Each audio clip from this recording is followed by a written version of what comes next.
Nous enregistrons le webinaire. Il va être déposé sur le site web de la Fédération régionale. Si vous souhaitez revoir ou partager l'information, ce sera possible de le faire à ce moment-là. Voilà. Je vais juste aussi vous mentionner que notre président de la Fédération de l'UPA de la capitale nationale, Côte-Nord, M. Yves Laurentiel, devait être avec nous aujourd'hui. Il y a eu une rencontre d'urgence convoquée là, avec l'UPA provinciale. Donc, il tenait là, à vous mentionner qu'il s'excusait de ne pouvoir être présent ce midi avec vous, mais soyez assurés là, que nous allons prendre tous les commentaires, les préoccupations et on va y faire un compte-rendu là, des éléments qui vont être nommés aujourd'hui. Je vous dirais que le dossier des assurances des fermes, c'est un dossier qui préoccupe les producteurs. Donc, on a plein de questions là-dessus. Donc, c'est pour ça qu'on a voulu organiser une activité pour répondre aux nombreuses questions et préoccupations. On espère que ça va répondre à plusieurs d'entre elles. C'est un enjeu provincial aussi, je vous dis, au niveau de l'UPA. C'est un dossier qui est travaillé actuellement. Donc, on pourra sûrement s'en parler au cours des prochains mois. Je vous présente M. Marc Fecteau, qui est agronome. Il est actuellement consultant en gestion agricole avec le groupe Agri Inc. De Drummondville. Il a été aussi directeur des ventes chez Milko Max, Solutions laitières. Il a été agent de développement chez Rovibec. Il a été aussi conseiller en gestion agricole pendant une quinzaine d'années dans des groupes de gestion agricole.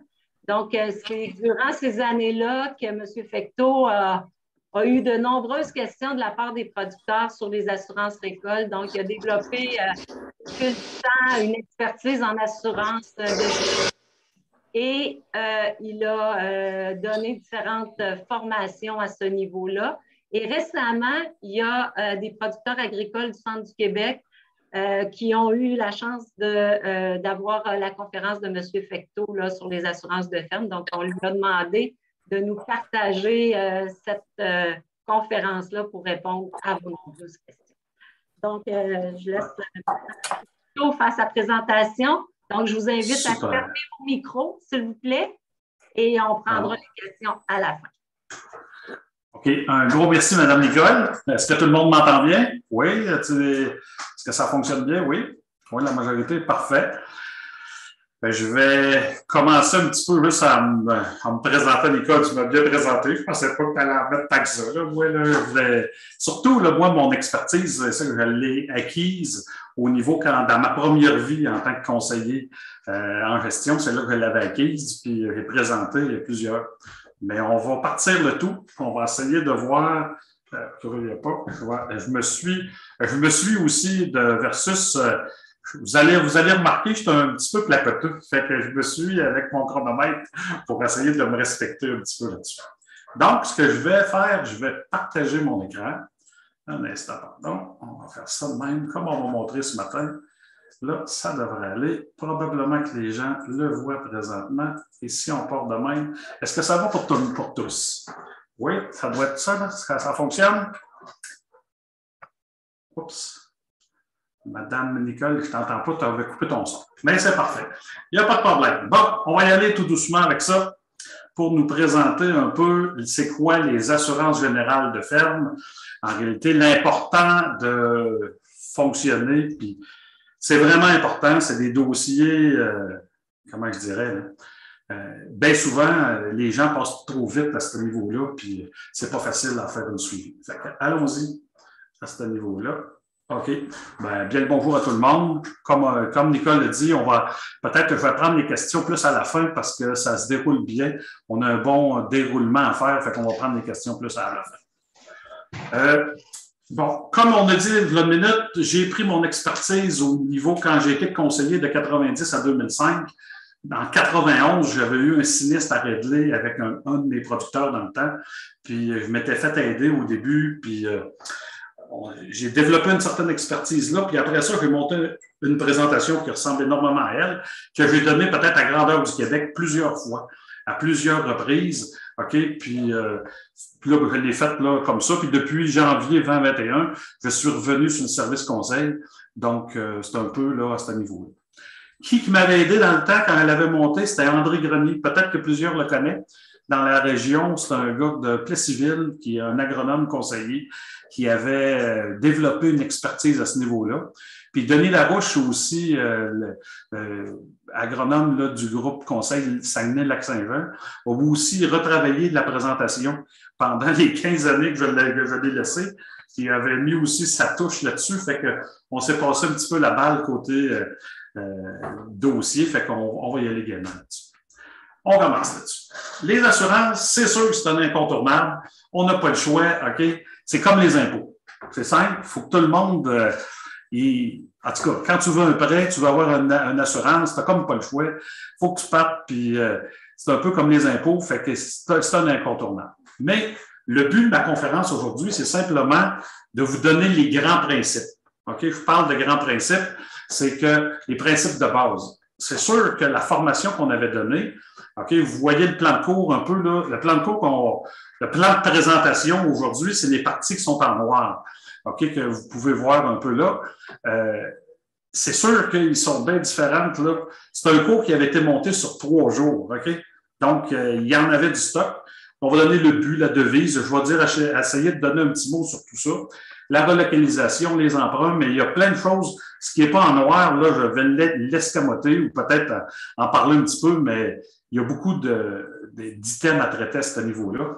Fait que c'est un peu là, les présentations avec lesquelles on va faire. Fait qu'on va finir avec une conclusion. On devrait rentrer dans 1 heure autour là, de présentation là-dedans pour rentrer là. C'est bon? Allons-y gaiement, on décolle. Aujourd'hui, le monde des assurances, OK, est rendu qu'on l'a simplement à partir, il n'y a quasiment plus de compagnies. C'est sûr, les 4 compagnies qu'on va voir aujourd'hui, on voit de l'Estrie, du Chaudieu, l'Unique, on en voit encore un petit peu, l'Intact, il y en a, OK? Mais ça se centralise beaucoup plus que ça pouvait être auparavant. Promutuel aussi, un très fort potentiel dans les régions, fait que ça joue dans 2, 3, 4 à peu près. Il y a les Cooperators, qui est une compagnie ontarienne, qui, elle, vient elle commence et elle débute à ouvrir un petit peu. Mais c'est le monde des assurances agricoles, là, ça va tourner à peu près dans 3 4 compagnies. OK? Donc, c'est pas évident. Si tu as une problématique avec une compagnie, c'est pas évident d'aller dans un autre ou des fois, ils te voient un peu venir. Il n'y a pas une très grande concurrence pour ceux qui font de l'agricole. Donc, d'où l'importance, en réalité, que d'avoir un bon dossier agricole. C'est un peu comme un dossier de crédit en réalité. C'est d'avoir un bon dossier d'assurance. C'est hyper important. C'est quoi les notions de base? Fait qu'on va y aller avec les notions de base. C'est quoi les notions de base en assurance? C'est simple. On va y aller un petit peu au début là, pour expliquer des principes. Le but des assureurs, des assurances pour les assurés. Le but des assurances est de permettre aux personnes qui sont victimes d'un sinistre accidentel, on dit bien accidentel, arrivé subitement et ou imprévisible de subir un minimum de pertes. Je donne tout de suite un exemple. OK? Tout de suite un exemple que je vais donner. J'ai un producteur qui son silo, il y avait un beau silo de bout. Le silo est assuré. Okay? Il était sûr, le silo était super bien assuré. Il l'a rempli à l'automne de maïs en silage, le silo tombe. Il n'a pas fini de le remplir et il tombe le lendemain. Est-ce que c'est assuré? Lui se pensait très bien assuré. Qu'est-ce qui s'est produit? On ne paye pas. Pourquoi? Parce que les assurances se battaient en disant il y a eu une dégradation de la base du ciment au fil du temps et cette dégradation a fait là que ce n'était pas subi. Un jour ou l'autre, il allait tomber. Et là, les assurances disent on ne paye pas. Il faut que ce soit accidentel. Sauf que si le même silo aurait brûlé à cause, exemple, aux côtés d'un bâtiment, ben, pas de trouble, il l'aurait payé. Fait que c'est plein de choses, des fois, un peu semblables, qui restent qu'il n'est pas évident. Donc, le but, c'est simple. Attends une minute. Qu'est-ce qui se passe? J'essaie, là. OK. Fait que le but, c'est simple, c'est ne pas enrichir les assurés. C'est triste un peu à dire, mais c'est juste de subir un minimum de pertes. À faire attention aussi pour les assurés. Les assurés vous devez assurer les biens que vous possédez et non pas ceux que vous voudriez avoir. Puis bien souvent, on se fait jouer un petit peu là-dessus. On va peut-être bien se surassurer ou on va s'assurer pour ce qu'on aimerait avoir, mais c'est pas ça qu'ils payent. Ils payent tout le temps ce que tu as. Donc, si tu veux, tu passes au feu. Oui, excuse, je vais revenir un petit peu. Là, je vais avoir beaucoup d'exemples au niveau laitier. Okay? Fait que si je vais revenir là-dedans, je ne sais pas dans quelle production vous êtes peut-être dans tous les types de production, là, mais beaucoup vont être côté laitier. Si vous vous assurez pour une super de belle étable que vous n'avez pas, ils ne vous paieront pas pour l'étable que vous voulez avoir, ils vont vous payer pour l'étable que vous avez présentement. Pourquoi? Pour ne pas vous enrichir, ne pas enrichir les assurés. Le but des assureurs, eux autres, ceux qui vous assurent, c'est quoi leur but? C'est simplement, OK, j'ai reculé, excusez, c'est de faire de l'argent. Le but des assureurs, c'est bien simple, c'est de faire de l'argent. Fait que s'il y en a un qui fait de l'argent, l'autre, pas sûr qu'il va réussir à en faire. Fait que c'est un peu le principe là-dedans. La devise de l'assureur, maintenant. L'assureur s'engage à remettre l'entreprise ni pire ni mieux qu'avant le sinistre. Donc, si vous aviez une vieille étable, ils vont payer pour une vieille étable. OK? Si vous voulez une étable neuve, peut-être que vous allez devoir sortir de l'argent pour avoir une étable neuve. Et là, ça, c'est bien différent, à ce niveau-là. Fait que leur but, c'est de vous mettre ni pire ni mieux que ce que vous étiez avant, mais à peu près dans les conditions les plus simples. Pourquoi? Pour ne pas enrichir les assurés, encore une fois. OK. Fait que là, grosso modo, j'aime ça partir pour expliquer les choses bien simples là-dessus. On va y aller maintenant avec des règles de base dans les assurances. La règle proportionnelle du 80 %. Peut-être que vous en avez déjà entendu parler. Le 80 %, as-tu ton 80 % est-ce que ça couvre? On va expliquer le pourquoi de l'importance de la règle. OK? La règle du 80 %, c'est un montant minimum de couverture pour payer 100 % lorsqu'il va être réclamé partiellement.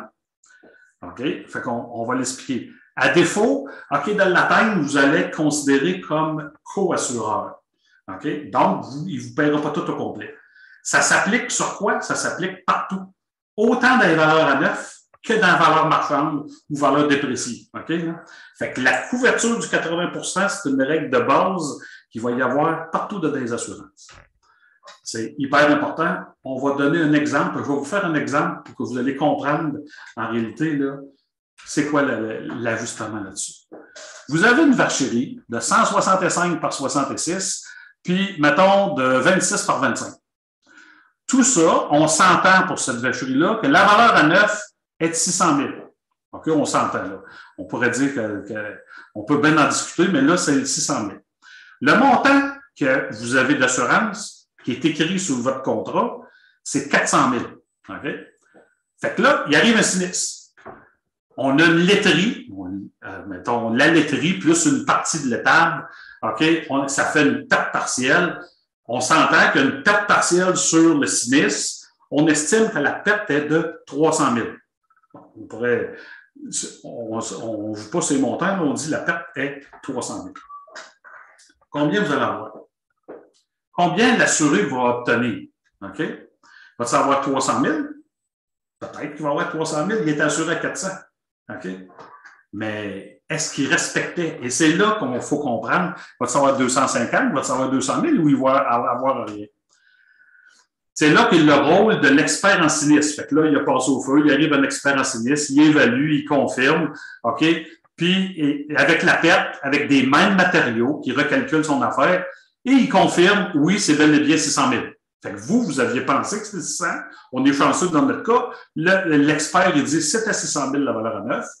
Puis, il estime aussi que la perte est de 300 000. Fait qu'on est correct jusque-là. Qu'est-ce qu'il fait par la suite? il vérifie la règle proportionnelle. La règle proportionnelle du 80, c'est quoi? C'est 600 000, qui est la valeur à 9, multiplié par 80 du 600 000, c'est donc 480. Il est assuré, on a dit à 400. Combien il est assuré? La valeur assurée de 400 sur 600, donc il est assuré à 66,67 %. Problème. Il ne respecte pas la règle. Il ne respecte pas la règle, OK, là, à ce niveau-là. Combien il va obtenir? Donc, on le sait, là. Il ne le respecte pas. Il va avoir combien? C'est simple. Il va avoir le montant assuré multiplié par le montant de la perte, multiplié par ce qu'il aurait dû, à diviser par ce qu'il aurait dû avoir. Il a dû avoir, ça fait il était assuré pour 400 000, il y a eu une perte de 300 000, puis il aurait dû avoir 480. Donc, il va avoir un chèque de 250. Fait que le client, même s'il y a eu une perte de 300 000, ben, il va être co-assureur de 50 000 dans ce dossier-là. OK? Fait qu'il n'ira pas obtenir l'entièreté de sa perte. Il va peut-être être content de partir avec son 50 000, mais il va peut-être en manquer. Il peut être déçu parce que là, il va falloir qu'il débourse à quelque part et qu'il va réemprunter. Fait que l'importance, vous le voyez, s'il y avait eu, exemple, une perte totale, OK, de la ferme, il aurait été co-assureur de toute manière. Il faut comprendre. Il n'aurait jamais payé plus que ce qu'il y a décrit sur le contrat. Donc, il y aurait eu une perte totale de 600 000, puis il y aurait eu quoi? 400 000. Donc, le gars, il aurait été co-assureur pour 200 000 de la valeur. Au lieu d'en avoir 50, il aurait été co-assureur à ce niveau-là. Ça va jusque-là? Tout le monde suit? Pas trop dur?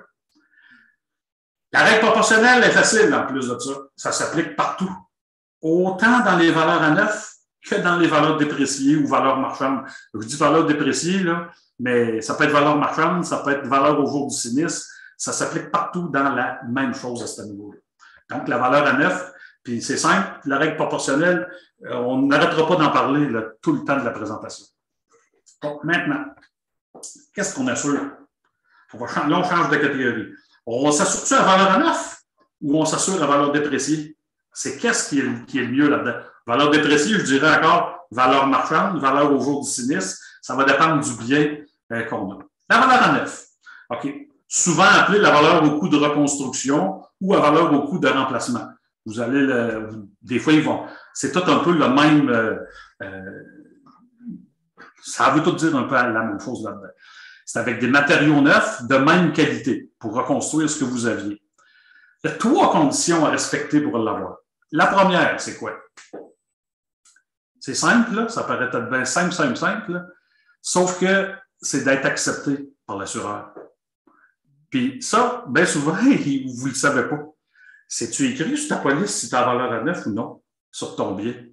Bien souvent, ils vont dire, ben c'est pas grave, ça va dépendre du montant que tu as. Ouais, mais ça, sauf que toi, en tant qu'assuré, quand tu reviens à toutes les années pour faire ta justice, pour faire ton suivi, on l'avait-tu mis à valeur à neuf? On ne l'a pas mis à valeur à neuf. La valeur qu'on a mis, est-tu bonne? Facile. Ils disent, oui, ça l'est assuré, parce que bien souvent, ils vont vous dire, oui, ça l'est assuré. Ce qu'on fait, ça l'est, écrivez sa police. Le tel item, valeur à neuf. De même, c'est beaucoup plus facile pour vous autres de faire le suivi à ce niveau-là. OK? Deuxième règle à respecter pour l'avoir, OK, c'est encore très simple, 80 %. Ce que je vais expliquer tantôt, ça prend 80 % pour qu'il paye en réalité au complet à ce niveau-là. Puis la troisième, il faut remplacer le bien au même endroit. OK? Ça, on va bien se comprendre. C'est que si vous avez, exemple, 2 étapes, vous avez l'étape principale à votre adresse chez vous, puis vous avez, mettons, une autre étape dans un autre lieu, OK? Puis, mettons, 2 rangs plus loin, puis toute l'équipe, puis vous faites un autre, vous avez des animaux là-bas, puis toute l'équipe. Et là, vous dites, là-bas, ça brûle, je veux le ramener à la maison. Si vous n'avez pas été accepté, ça ne veut pas dire qu'ils n'accepteront pas, mais ils ne vous paieront pas la valeur neuve. Ils vont vous payer la valeur dépréciée du bien qu'il y avait là-bas. Fait que ça, c'est, si vous voulez l'avoir, il faut la demander avant. Est-ce qu'on peut? Ça ne veut pas dire que vous ne l'aurez pas, mais il faut l'avoir, que ce soit écrit.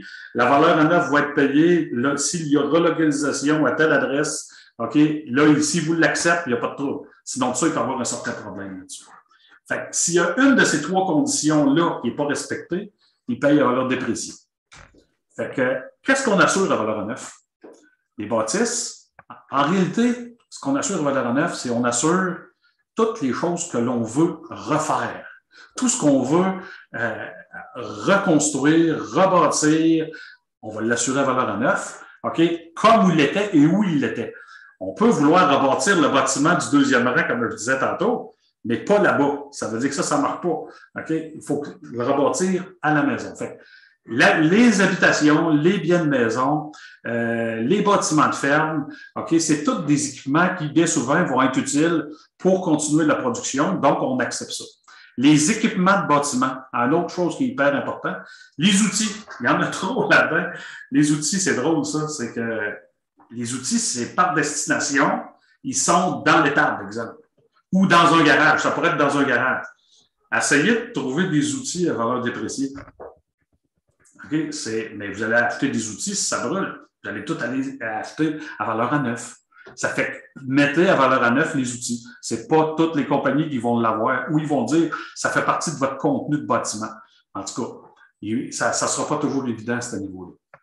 Il va y avoir aussi quelques machineries, tracteurs ou des choses semblables qui, OK, les tracteurs ou d'autres équipements à valeur à neuf, mettons, vous pouvez avoir un gros tracteur ou une grosse machinerie qui vont, vous autres, vous assurer spécifiquement pour une certaine période.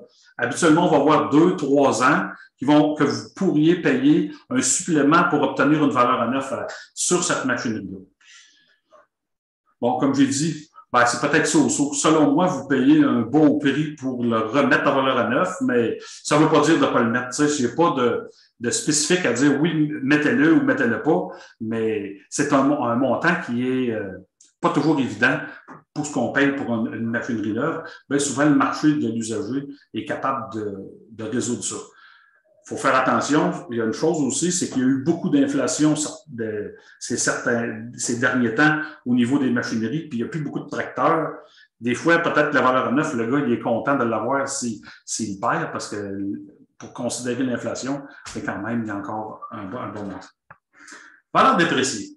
Comme je disais, marchande ou au jour du sinistre, on l'a et c'est quoi qu'on assure ça? C'est sûr qu'on va l'assurer, la valeur dépréciée, on va mettre ça, c'est tout ce qui est en réalité sur les stocks et approvisionnement. Si on parle de stock et approvisionnement, c'est ça, disons-nous, sur une ferme ou c'est tout ce qui est utilisé et consommé une seule fois. On va entendre par là du foin, des aliments, du maïs, OK? Le lait dans le bol tank. Le lait dans le bol tank fait partie des stocks et approvisionnements. Médicaments, les inventaires de médicaments, tout ça, les pièces de rechange, les cordes de plastique et même le fumier. Le fumier, si vous ne voulez pas sauter la règle proportionnelle du 80%, votre amas de fumier en arrière dans la fosse, ça a une valeur. Ça a de l'azote là-dedans, puis une valeur fertilisante, puis ça peut valoir facilement 25-30 000. Ça fait que si vous ne voulez pas, si vous tombez sur un ajusteur un peu zélé, peut vous faire sauter votre règle proportionnelle avec le tas de fumier si vous ne l'avez pas sorti en réalité comme exclure le tas de fumier. Une autre chose qui est importante, quand on met la valeur dépréciée, c'est valeur ou marchande, je dirais, c'est de mettre le vrai prix des grains en date d'aujourd'hui. Vous savez, il y en a combien qui ont été réajustés leur montant, OK, avec le prix réel du maïs qu'ils ont aujourd'hui, par exemple, ou de l'avoine, ou de l'orge, ou du soya, ou du tourteau. Bien souvent, vous avez une valeur, puis vous oubliez d'aller la remonter, puis là, vous tombez en co-assurance dans les choses, dans votre catégorie.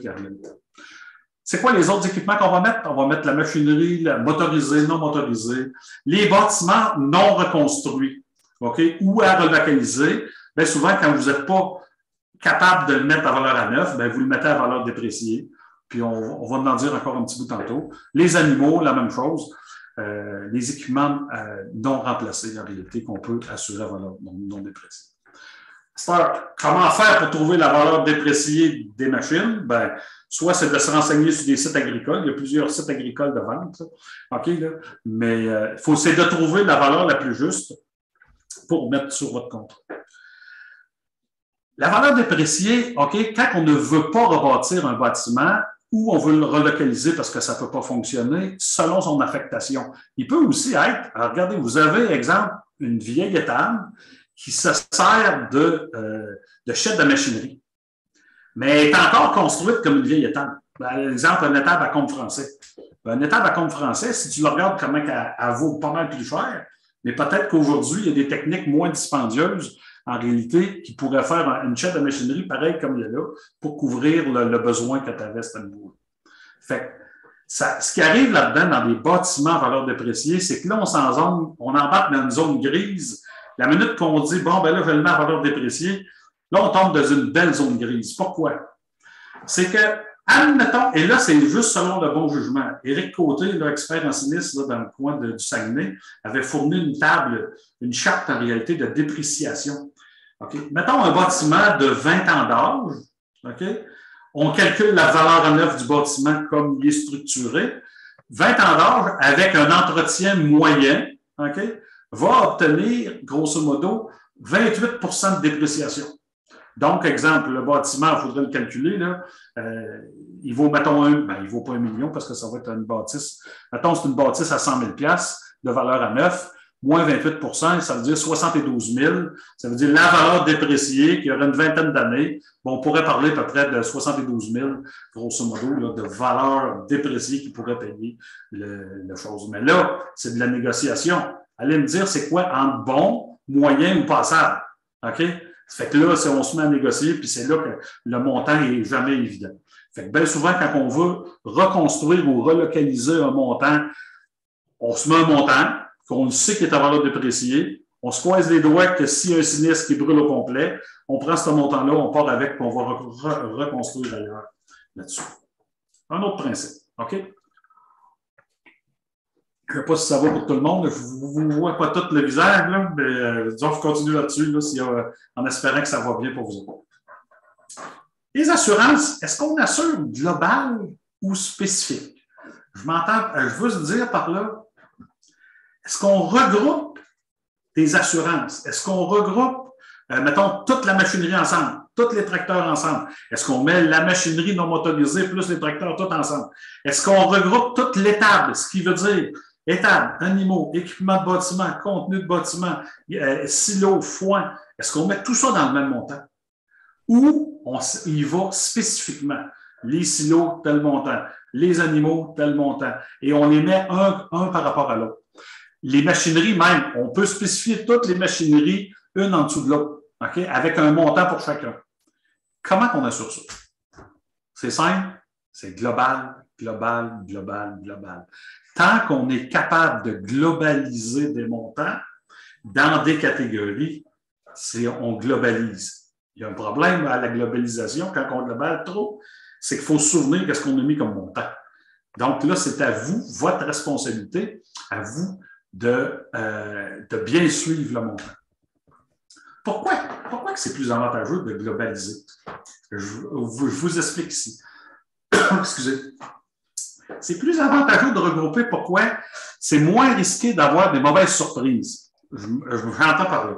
Si vous avez, exemple, assuré une machinerie, mettons un tracteur à 100 000 okay? Vous l'avez assuré à 100 000, c'est écrit tracteur un tel assuré 100 000.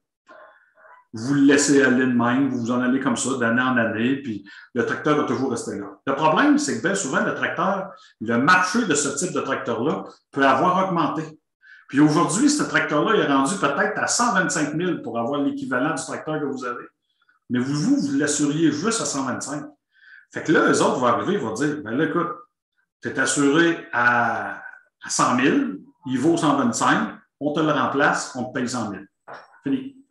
Mais toi, il faut que tu sortes le 25 000 de la différence. Et en contrepartie, s'il avait été dans un groupe, OK, ben là, il aurait fait partie, mettons, 100 000 le tracteur X, un autre à 75, puis tout un global de machinerie. Vous avez un listing de 500 000 de machinerie, OK, qu'on les a toutes listées. Ben là, ce qu'on va faire, c'est la machine qu'on va réclamer, on va la réclamer à 150 000. Puis pour respecter notre règle, OK, qu'on a, bien, ce qu'on ne réclame pas, on va peut-être essayer un petit peu de ne pas trop forcer ses valeurs pour respecter notre 80 pour qu'il nous donne le vrai montant qu'on aurait voulu avoir. qui est, mettons, 150 000 si le tracteur valait 150 000.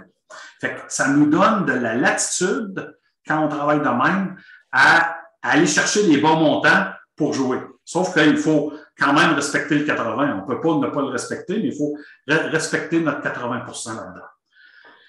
Une autre chose aussi qui peut être super bon, il y en a combien de producteurs qui ont oublié d'assurer une nouvelle machinerie qu'ils viennent d'avoir, puis là, soit qu'ils se la fait voler ou il y a un sinistre dessus ou des choses de même. Bien, le fait de l'avoir global, il fait partie du global, il va avoir un certain ajustement. Oui, ça se peut qu'il tombe en co-assurance, mais au lieu de rien avoir, il va peut-être avoir un chèque, comme tantôt on a fait, il va peut-être avoir un chèque de peut-être de 30 % de moins, sauf qu'il va avoir quelque chose, il n'aura pas tout perdu, le fait de l'avoir tout regroupé. Fait que tu as beaucoup plus de latitude quand on regroupe, mais l'important, elle tombe sur le producteur, en réalité, à fonctionner comme ça. Fait que c'est comme je disais, ça permet de réclamer des pertes partielles à 100 %, puis c'est toujours plus facile. Fait que ce qu'on fait, moi, dans mon cas, c'est que je vais arriver, mettons, sur une ferme, quand j'arrive sur une ferme, on évalue le parc global de machinerie, puis bien souvent, avez-vous déjà tout perdu un parc de machinerie au complet? En tout cas, à part peut-être les producteurs qui ont un seul shed de machinerie puis que ce shed, mettons, brûle tout au complet, ça se peut qu'ils perdent tout son parc au complet. Mais c'est plutôt rare que dans les fermes, on voit, il va en avoir un certain qui sont remisés dans un shed, un autre va être dans un autre shed, et la valeur globale de la machinerie ne se perdra jamais toute. En tout cas, c'est bien rare que tu vas tout perdre la machinerie en même temps. Donc, ce que je dis, c'est évaluer tout votre parc au complet, mettez-le, mettons, à chacune la bonne valeur pour chacun. Puis de ce montant-là, prenez 85 % de ce montant-là, puis assurez votre parc au complet de ça. Donc, ce que ça va faire, c'est que vous allez tomber, quand vous allez avoir une assurance à réclamer, vous allez être capable de réclamer 100 % de chacune des pièces individuelles que vous allez réclamer, tout en étant assuré pour l'ensemble de votre parc. Je ne sais pas si ça va. En tout cas, s'il y a des questions, on essaiera d'y répondre tantôt, là, mais on y va comme ça. Donc, toujours assurer globalement le plus possible ce qu'on est capable de mettre. Puis, il y a des choses, par exemple, qu'on ne voudra pas assurer. Alors, regardez bien ce que je vais vous dire. Les ballerons enrobés, mettons, c'est quoi la possibilité que les ballerons brûlent? Bon, OK. Ils sont du côté des vents dominants. Mettons, la grange étable est là, puis il y a les vents dominants, puis qui sont habituellement toujours sur le même sens. Là, feu pogne, puis mes balles brûlent parce qu'ils sont à 50 pieds de la bâtisse. Je vais les assurer mes balles, parce que je vais peut-être être pris pour les mettre. Ils sont du côté opposé, OK, où ils ne vendent pas souvent de ce côté-là. Ils sont loin, ils sont à 300 pieds de la bâtisse. Pas sûr qu'ils vont brûler. Donc, ce que je pourrais mettre, exclut les ballerons enrobés. Exclut la fosse à fumier. Exclut, vous assurez globalement, mais vous créez des exclusions, OK, pour ne pas surensurer des choses que vous ne voulez pas. Mais, comme je dis, soyez plus rigoureux dans votre suivi sur votre police. C'est à vous la responsabilité, mais vous allez être drôlement mieux assuré à ce niveau-là. Bon, vaut bien. Fait que là, ça va, vaut bien versus la responsabilité envers autrui. OK? Comment qu'on s'assure? Est-ce qu'on assure? Premièrement, une chose est bien importante à comprendre. Personne ne peut assurer un bien qui n'est pas propriétaire. Moi, j'ai des biens personnels, mes biens, je les assure. Si j'emprunte quelque chose, si je loue un bâtiment, je ne m'assurerai pas pour le bâtiment, je vais m'assurer en responsabilité envers le bâtiment. OK? Ça fait qu'on assure en responsabilité envers autrui, soit de la location de bâtiment, des emprunts de machinerie, de la location court et long terme d'équipement, ou encore du gardiennage d'animaux. Tu sais, il peut y en avoir plein là, des choses qu'on emprunte qui n'est pas à nous. OK, ou qu'on loue, des choses de même. Toujours s'assurer en responsabilité, et ça coûte à peu près 20-25 % d'un prix global sur l'ensemble. Donc, ça coûte beaucoup moins cher d'être assuré en responsabilité, mais ça va vous protéger si vous êtes déclaré responsable. Exemple, vous louez un bâtiment. Vous signez une entente avec le propriétaire. OK? Vous déterminez à l'avance avec le propriétaire combien tu veux avoir pour ton bâtiment si tu brûles. Fait que là, lui, il me dit, moi, je veux avoir, mais il regarde son affaire puis il pense à ça. Ben, moi, avec 50 000, ça ferait mon affaire. Bon, ben, t'assures 50 000 ton bâtiment, tu te revires de bord, tu parles à ton courtier, tu dis 50 000 en responsabilité locative envers le bâtiment de l'autre. Toi, tu es responsable. Si c'est ta responsabilité, tu vas être couvert, lui, il va être payé, puis tu ne paieras pas des gros montants de fous. Fait que ça va être super pour toi. Faites attention aussi si vous faites de l'entreposage. Si vous faites de l'entreposage, vous gardez exemple des véhicules récréatifs dans des vieux bâtiments, assurez-vous d'être assuré parce que même si les bâtiments ne sont pas à vous, mais vous en êtes responsable. Si le bâtiment, il brûle ou des choses de même, c'est pas la responsabilité du propriétaire du véhicule récréatif, ou vous allez devoir vous assurer parce que le gars, il va revenir, il va dire « Hey, c'est contre vous, c'est ton bâtiment, c'est ta responsabilité qui est tombée ou il s'est écrasé sur mon véhicule récréatif, paye-moi. » Puis là, ben, des fois, ça peut monter assez vite. Là. Ça, faites attention pour avoir la vraie bonne valeur des bâtiments que vous entreposez chez vous. Quand vous faites un emprunt ou location temporaire de machinerie, bon, vous avez là la responsabilité envers, on va l'appeler responsabilité de machinerie empruntée. Ça, vous mettez simplement un montant global que vous allez aller chercher. Exemple, vous allez 2 fois par année, OK, peu importe, là, vous allez chercher le tracteur, l'ensileuse, puis une boîte d'ensilage. Mettons une, ou vous pourrez en avoir 3 boîtes, sauf que probablement que les 3 boîtes que vous allez avoir d'ensilage, vous n'aurez pas la perte tout en même temps. Fait que mettez le plus gros risque que vous pensez réclamer dans un seul accident, puis mettez-le dans une valeur. Ça peut être 60, ça peut être 100 000, puis là, vous l'assurez pour une certaine période. Ça pourrait être juste pour une période aussi. C'est comme vous voulez. Mais vous dites, mais machinerie empruntée, puis c'est le montant qui va être passé, puis là, vous êtes assuré en responsabilité pour le voisin. OK.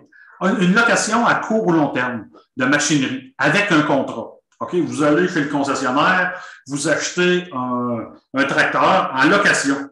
Bien là, vous n'avez pas le choix. C'est le tracteur, c'est comme s'il était considéré comme s'il était à vous. Il n'est pas à vous réellement, mais vu que vous avez tellement de garde qui reste tout le temps chez vous, il était comme s'il était à vous, bien, ça va coûter le même prix, puis ça va s'assurer pareil là-dessus.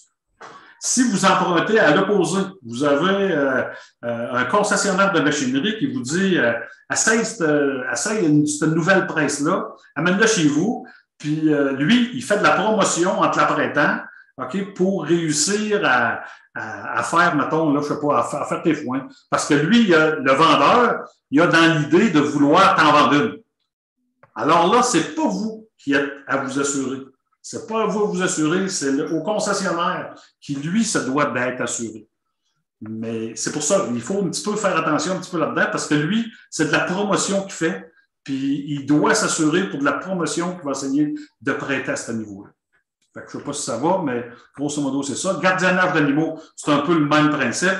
C'est soins, garde et contrôle que vous allez mettre en réalité là-dessus, puis vous allez mettre un montant toujours global. Mettez toujours un montant global de ce que vous empruntez et du risque qu'il pourrait y avoir dans une seule perte là-dessus. Fait que là, une autre affaire. Responsabilité des montants écrits sur les contrats. À moins d'avoir une preuve écrite que le courtier se sont trompés, le courtier ou l'agent a fait une erreur, c'est qui la responsabilité? C'est l'assuré qui est toujours responsable des montants écrits. OK? Fait que là, vous avez beau dire, ah ben là, mais c'est lui, puis j'aurais dû, puis non.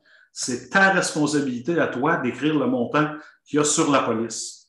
Puis à moins d'avoir une preuve vraiment là, que le gars s'est trompé ou la personne s'est trompée, là, tu pourras peut-être revenir contre lui. Ça ne veut pas dire qu'il n'a jamais eu, mais c'est comme pas évident. Donc, c'est à vous de prendre le temps de mettre les bons montants puis de les vérifier sur votre police si vous êtes assuré ou non. C'est un niveau-là. Je passe vite, là, un petit mot sur la qualité d'un dossier des assurés. En réalité, là, c'est quoi le pire client pour une compagnie d'assurance? Là, on parle là, des gens qui ont de la difficulté peut-être à s'assurer. C'est quoi le pire client pour une compagnie d'assurance? C'est celui qui va avoir réclamé 10 fois 5 000 en 10 ans. C'est un récalcitrant de recommandation des préventionnistes. Lui, moi, je ne lui ferai pas une modification que le gars me demande.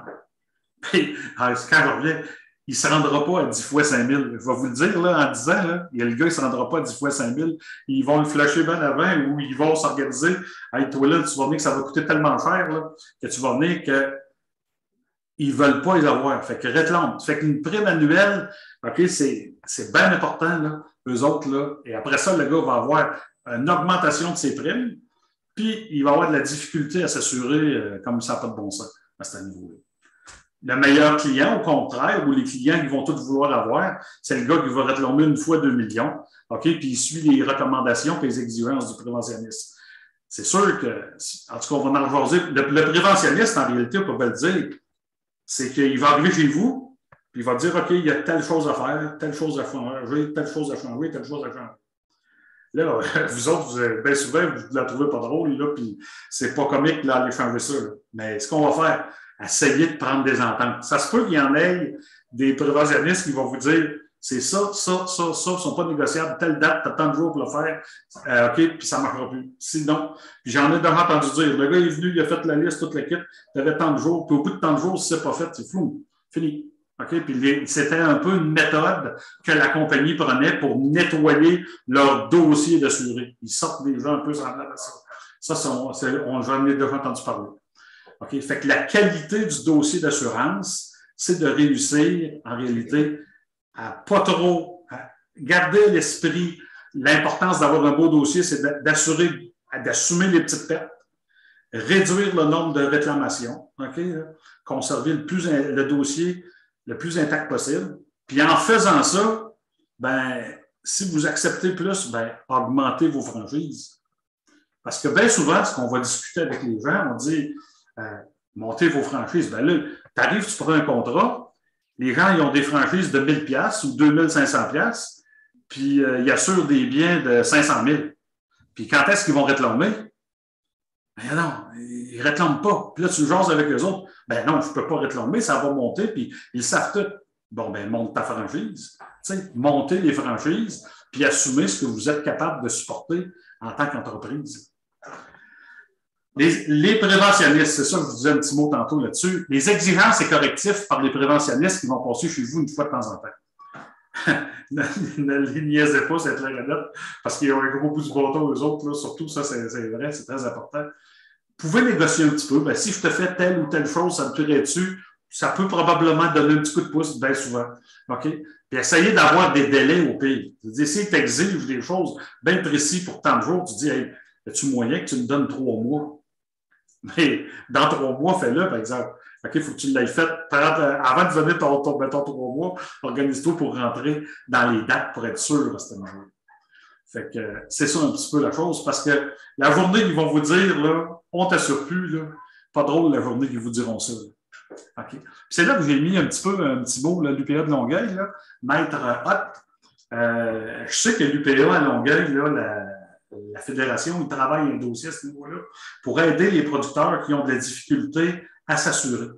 Puis, pour y avoir parlé là, dans ma dernière conférence qu'on avait faite, c'est un beau dossier qui s'en vient. Puis vraiment, l'UPA est en train de donner un super de beaucoup de pouces là, aux producteurs à ce niveau-là. En tout cas, ils sont en processus pour le faire. Je ne sais pas où ils vont arriver, mais ils sont grosso modo, ils travaillent là-dessus. Là. Vous allez avoir probablement des nouvelles bientôt avec eux à ce niveau-là. Puis il y a une chose aussi qui est claire, aucune fraude n'est tolérée. Okay? Ils n'en paieront pas automatiquement. S'ils sont capables de prouver que vous avez fait une fraude, vous tombez sur la blacklist directe, là, puis expulsion directe. Là. Ça ne veut pas dire, tu sais, de pof. Des fois, en tout cas, on ne vous dit pas. Si vous voulez forcer la note, des fois, on peut bien forcer la note un peu. Tu sais, il y a des petites balles de foin dans un grenier de grange qui est brûlé. Avant de dire, il y en avait 1500. Bon, il y en avait peut-être bien plus que ça, des balles. Là. C'est pas là. Ils sont durs, ils sont tous brûlés. OK? Mais il faut toujours jouer un petit peu là, sur. Dites les vraies choses. Là. Ne vous organisez pas pour vous faire avoir. Là, ça ne marchera pas là-dedans. Les franchises. OK? On va dire un petit mot là-dessus. Le montant, ça, la franchise, c'est quoi? C'est le montant que l'on doit assumer lors d'une réclamation. Une seule franchise par sinistre. Ça veut dire que si vous réclamez au niveau des bâtiments, qu'il y a une franchise, exemple, de 10 000 $ ou 25 000 qu'il pourrait y avoir, vous avez une franchise là-dessus, puis vous avez une franchise au niveau de la machinerie, parce qu'il y avait de la machinerie juste au côté des bâtiments. La franchise de la machinerie est de 5 000, puis la franchise des bâtiments est de 10 000. C'est un seul sinistre, il va toujours avoir une seule franchise, la plus élevée. OK? Fait que vous n'aurez pas 2 franchises à assumer. Fait que la chose la plus importante, ça va être le montant qu'on doit assumer, une seule franchise. On accepte de plus de franchises, de risques, Donc, moi, selon moi, on dit on monte les franchises. Puis, ce qu'on demande, c'est profiter des clauses de rabais de prime. OK? Il y a des clauses, OK, dans des contrats qui, à peu près toutes les compagnies ont quelque chose à ce niveau-là à offrir, qui peut être différent d'une place à l'autre.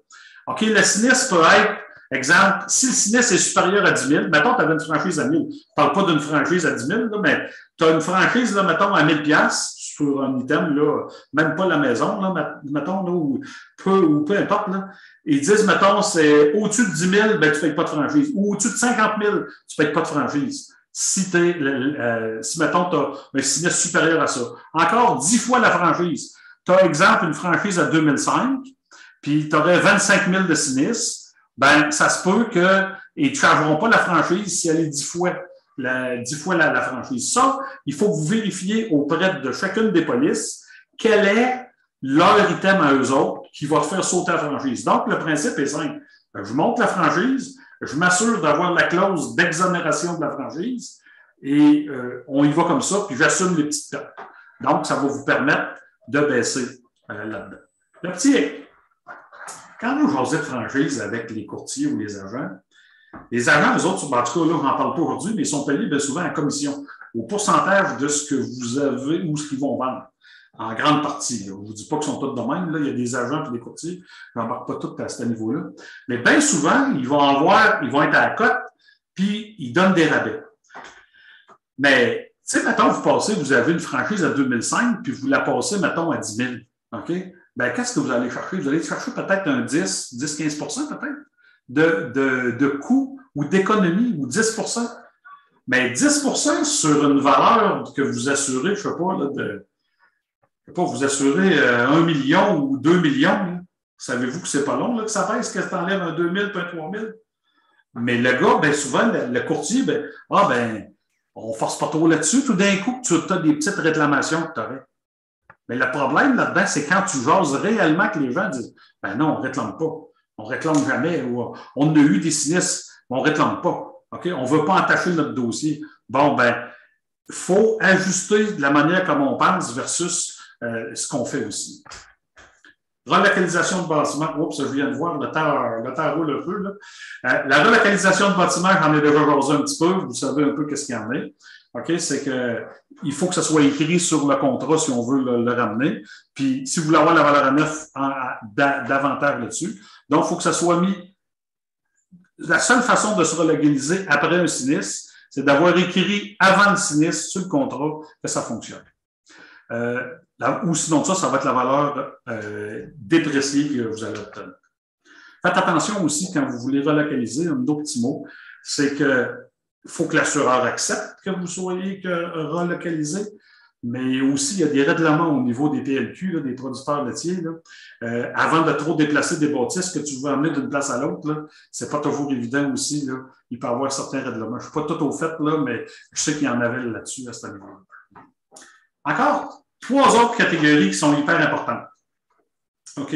Que vous avez, puis c'est bien important de les comprendre séparément, ces 3 types de protection que peut nous offrir un contrat. Les dépenses supplémentaires, les pertes d'exploitation, puis les pertes de bénéfices. OK.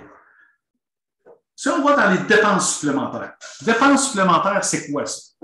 Dépenses supplémentaires, c'est toute dépense que vous n'auriez pas eu advenant qu'il n'y aurait pas eu de sinistre.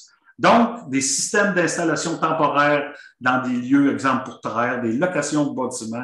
On pourrait être creusé des puits, de la connexion électrique, n'importe quoi, des repas de bénévoles. On pourrait y avoir tout plein de choses qui rentrent là-dedans. Des frais de déblaiement aussi. Dites-vous juste une chose. Aujourd'hui, là, ça, c'est minimum 50 000. Minimum. 100 000, 150 000. C'est vite dépassé, je vais vous dire, à ce niveau-là. Et ça, c'est super facile.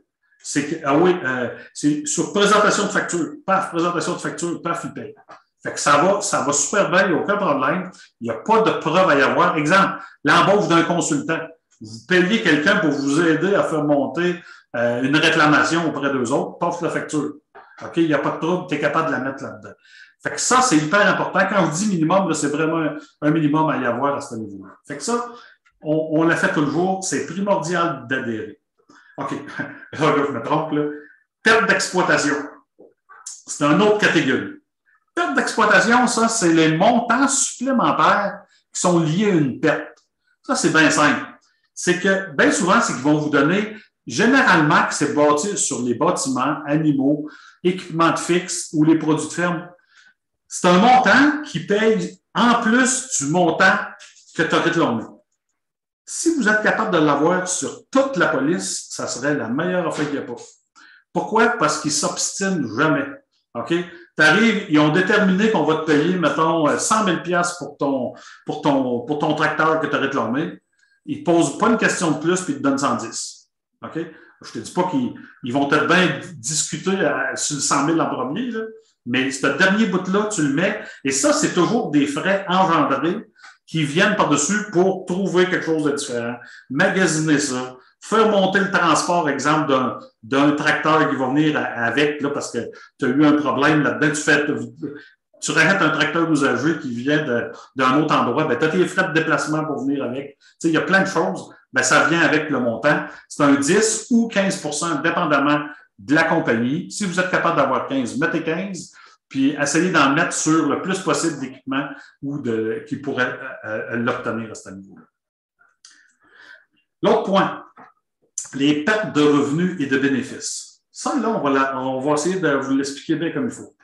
Celle-là, je dis, ça dépend de la production. Vous allez comprendre une chose. En réalité, la perte de bénéfices, il faut que tu prouves que tu as eu une perte de revenus. Un producteur laitier, OK? Puis, oui, il pas. À la hauteur d'une couverture environ de 6 mois. Ils ne payent pas de vitam aeternam. Ils vont payer à peu près 6 mois de temps, OK? Une perte de bénéfices qui pourrait être engendrée. En général, ça couvre les charges fixes et une marge bénéficiaire qui prennent à partir des états financiers comptables. Mais ça ne couvre pas les charges variables. C'est sûr, vous ne l'avez pas produit, fait ils ne mettent pas des charges variables. Mais regardez bien. Un été, une étable laitière brûle. Aucun animal meurt, puis la traite se fait temporairement dans une remise à machinerie. Et je vous le dis en affaire, là, vous allez avoir une perte de production laitière, c'est clair et net, clair.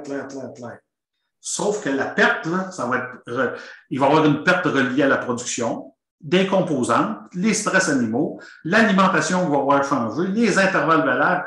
Je vous le dis, vous allez en avoir une multitude de pertes à ce niveau-là. Sauf que l'ajusteur n'est pas fou. Puis vous avez un beau système, les producteurs de lait. Il faut se le dire, là. Le beau système qui est le quota, OK, qui permet de faire une location de quota. Puis dans cette location de quota-là, ben, l'ajusteur, il n'est pas fou, il le sait. Il sait que toi, tu t'as reviré de bord, puis tu as pris ton quota, tu l'as loué, puis tu as reçu un revenu. Puis le revenu que tu as reçu, bien souvent, il couvre tes pertes. OK? Et c'est difficile à prouver, OK, de l'avoir. Donc, moi, en tout cas, en tant que producteur laitier, perte de revenus, perte de bénéfices, pas facile à mettre. OK? Je vais vous le dire, là. Dans le lait, là, pas sûr que je le mets. À l'opposé, un producteur de sirop d'érable. Le producteur de sirop d'érable qui, lui, la cabane brûle dans la période des sucres. Elle ne brûlera pas en plein été, elle va brûler dans la période des sucres, la cabane. Elle brûle dans cette période-là, puis il n'est pas capable de ramasser son stock, il perd ses coulées, son revenu diminue de 50 %. Ben lui, ça va être important qu'il l'ait. On s'entend?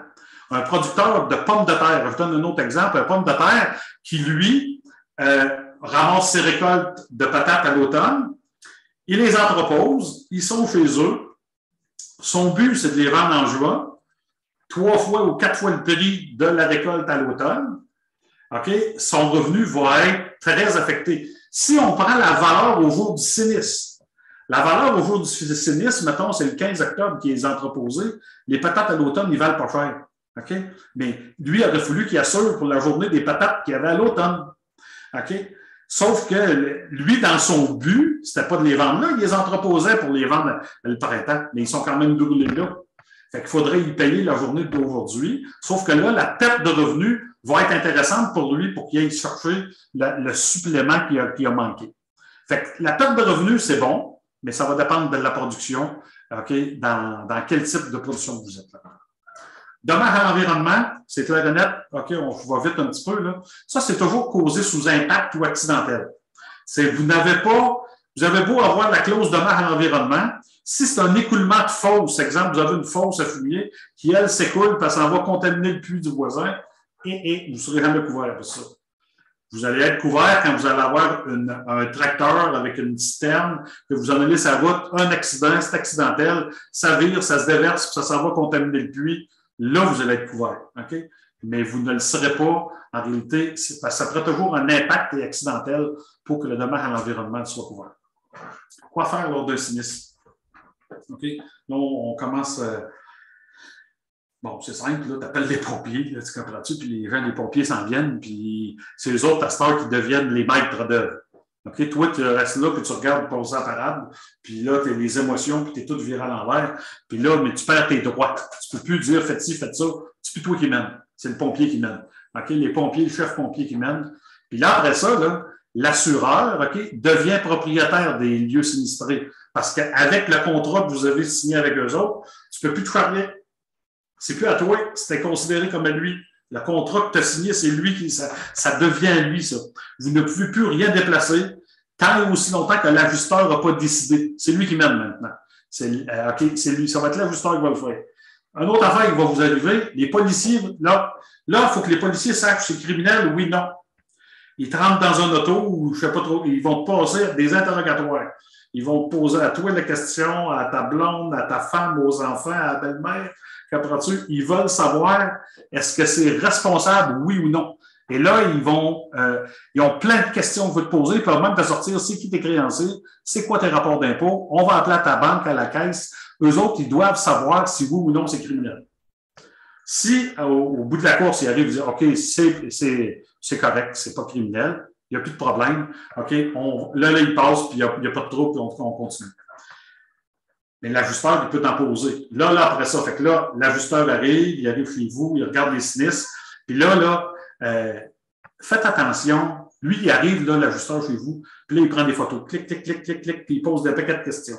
Puis là, c'est quoi qui s'est passé, puis comment ça a marché, puis tout. Puis là, vous autres, vous êtes dans les émotions, puis tout. Parlez pas trop. Parlez pas trop. Je veux pas dire de ne pas parler, mais commencez pas à dire j'avais ci, puis j'avais ça, puis non. Essayez de prendre le temps, puis de dire, au pire, allez, dites, écoute, tu peux-tu revenir demain? On est dans les émotions, soyez évasifs, tout le kit, mais soyez pas trop, comment je dirais, envoyez pas promener le monde, là, ça c'est bien clair, il faut toujours se garder le monde avec vous, là. Mais il y a juste en affaire, il n'y a pas de presse, on va te le fournir, tout ce que tu veux avoir, les stocks, on va te l'évaluer. OK, puis s'organiser pour te faire signer. Parce qu'oubliez pas qu'eux autres, ils ont une quittance envers vous que vous allez payer à la fin. Fait qu'il n'y a pas de stress là, à tout sortir la première journée. Prenez les cartes des experts en sinistre, ramassez ceux-là, puis vous verrez plus tard si vous les prenez ou vous ne les prenez pas. Puis vous verrez avec ça qu'est-ce qu'il y en a. Fait que pas trop paniquer à ce niveau-là. Puis de garder toujours une seule personne qui parle. On va m'en redire tantôt, là. Mais ça, là, une autre chose qui aurait dû être faite là, lors d'un gros sinistre, là, c'est la grande remise en question. Moi, je dis, la grande remise en question, elle aurait dû être faite avant, OK, avant que le sinistre arrive. Qu'est-ce que je veux dire par là, la grande remise en question? C'est que, bien souvent, là, est-ce que tout le monde se sont posé la question correctement pour savoir si on brûle demain matin, est-ce qu'on relève ou on ne le relève pas? Au prix que les quotas sont rendus, au prix que les terres sont, des fois, l'âge des gens, OK, ils vont garder des bâtiments hyper assurés, mais dans le fin fond, il n'y a pas de relève. OK, on fait quoi? Ben, on devrait se poser la question puis, de comment le faire. Une autre chose, vous êtes assuré, vous voulez reconstruire demain matin, mais ils vont vous payer pour ce que vous aviez. Exemple, vous avez un bâtiment laitier, vous êtes assuré pour 1 million, c'est ça qu'il faut. C'est ça que vous avez.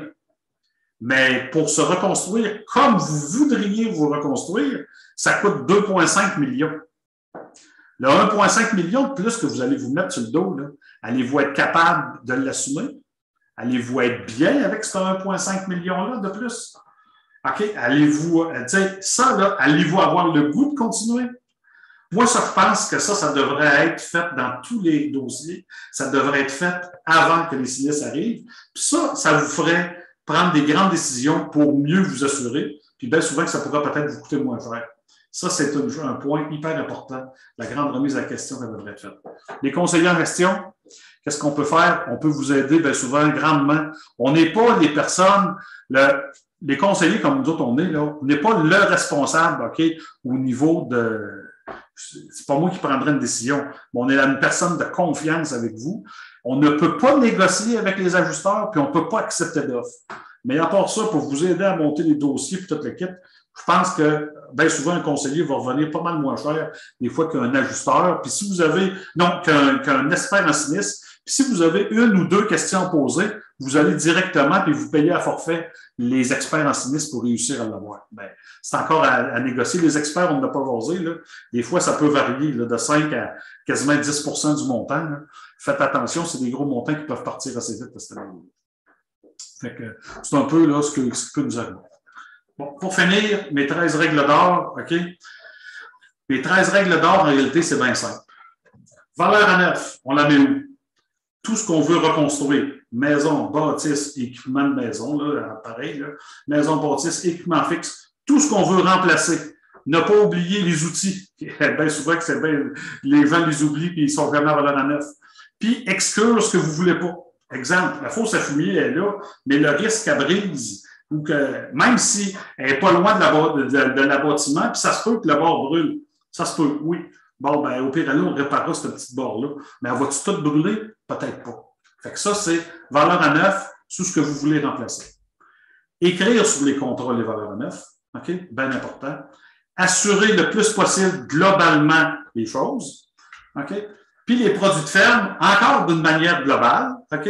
On assure 100%, on prend la valeur quand on est bien plein, puis on exclut ce qu'on ne veut pas avoir. Exclut Belleron, exclut fosse à fumier, exclut ce que vous ne voulez pas. Une autre chose qu'il faut faire attention aussi, là, puis peut-être les intrants. Quand les intrants, ben nous autres, on est dans le coin de Drummond, là, quand les intrants arrivent au mois d'avril, puis c'est tout dans l'entrepôt, puis tu as 150, 200 000, il faut faire attention, des fois, là, c'est assez important, les montants pour les produits de ferme, ils sont considérés en réalité encore comme une valeur à ce niveau-là. Fait que, à faire attention à ce niveau-là. Perte d'exploitation, si je disais toujours et partout, veut dire quand vous avez la possibilité de mettre perte d'exploitation, vous le mettez, essayez d'aller chercher 15%, puis c'est le plus de catégories que vous pouvez avoir, ça serait la meilleure chose. Dépenses supplémentaires, quand je mets 50 000, là, c'est vraiment minimum, là. C'est toujours important, c'est facile à se faire payer, puis il y en a tellement des choses qui ressortent de l'ordinaire, c'est important à mettre. Les machineries, on le globalise le plus possible, qu'on est capable de globaliser.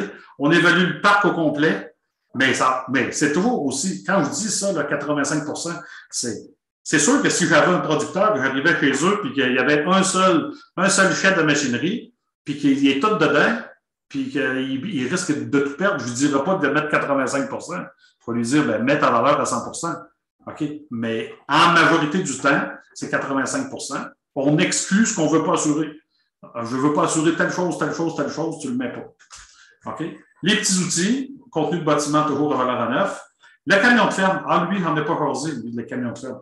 Le camion de ferme, premièrement, il s'assure sur une police auto, la police normale des autos, mais de faire ajouter dans cette police-là remorques agricoles diverses. OK? Vous faites écrire sur la police pour que le camion, lui, peut faire plus que il va promener des choses agricoles, il va promener plein de choses là-dedans pour être sûr qu'il soit assuré l'outil. Augmenter les franchises, OK? On monte les franchises, on accepte plus de risques, OK? Parce que bien souvent, on ne le fait pas, OK? Puis on ne veut pas le faire, puis, mais on garde des franchises basses sur nos contrats. Puis on met la clause d'annulation de la franchise. OK? C'est un peu le point à travailler. Gênez-vous pas à travailler avec des conseillers. Je pense que votre conseiller dans votre coin peut vous donner un coup de pouce là, bien souvent à ce niveau-là. Ils sont assez aguerris. Puis même si, exemple, il y en a un conseiller dans votre coin puis qu'il aurait besoin d'aide, là, qu'il nous lâche un coup de téléphone, on va lui donner un coup de pouce. Ou même, on pourrait même y aller, là, ça limite. Là. Mais c'est ça. S'il est assez à l'aise avec ça, ça pourrait se faire.